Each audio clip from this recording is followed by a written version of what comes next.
you, Chairman, and thank you for coming in today, Mr. Patel. In the past few months, the country has experienced a string of horrific, high-profile attacks that have been motivated by racial hatred or political ideology. A shooter attacked the CDC headquarters, firing hundreds of rounds and killing a police officer.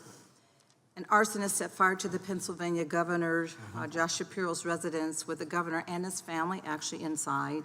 Minnesota House Speaker Melissa Hortman and her husband were assassinated earlier this year. Clark and Charlie Kirk was murdered last week.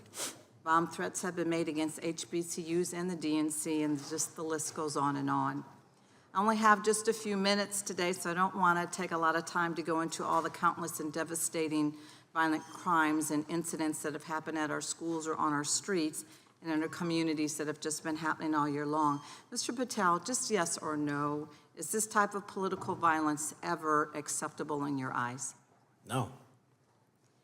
I'm glad that we agree that these heinous acts designed to instill fear and division in our nation are never, ever acceptable, yet each of these incidents has recently taken place under your watch.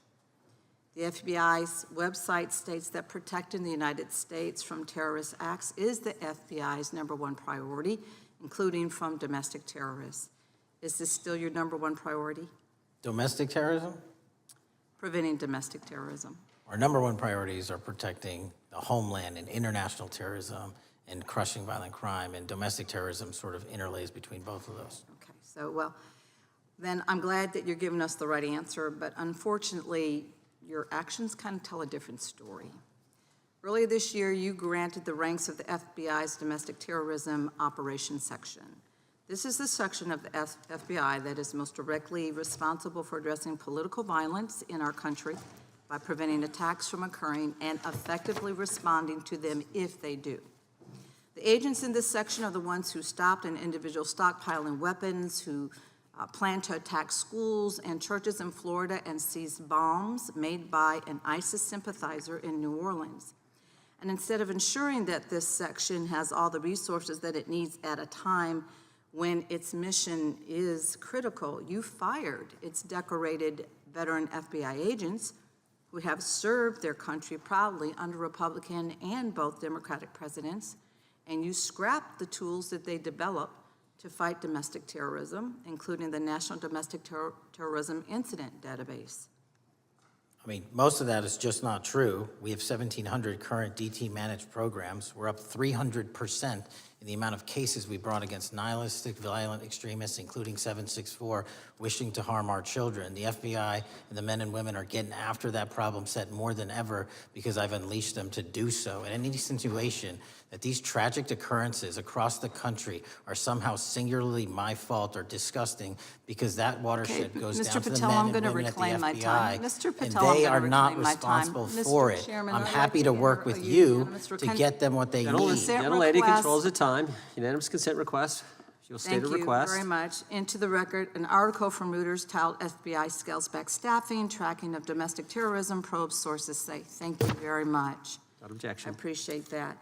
So, Mr. Patel, and it isn't just the domestic terrorism operations section. Under your watch, agents are fully diverting their attention to these anti-immigrant and city takeover operations, leaving our children vulnerable to dangerous networks of online predators, both domestic and international. You pulled more than 120 FBI agents from their normal duties to operate sobriety checks and conduct traffic stops, exposing the FBI's fleet of unmarked cars and thereby making it harder for the FBI to combat violent criminal gangs, foreign intelligence services, and drug traffickers in the process. That's simply not true. If we were not able to do two things at one time, how would we be Patel, I seizing reclaim record my amounts of time. I reclaim my fentanyl? time. 23,000 Chairman, I'd like to violent enter felons have been into the arrested. Time belongs to the More gentlelady. than twice as many as Consent last Time belongs to year. the gentlelady from Georgia. Thank you very much. And this request basically is, it is an article from Reuters, which quotes law enforcement officers familiar with agents who once covered child exploitation cases, but now focus on immigration child exclusive.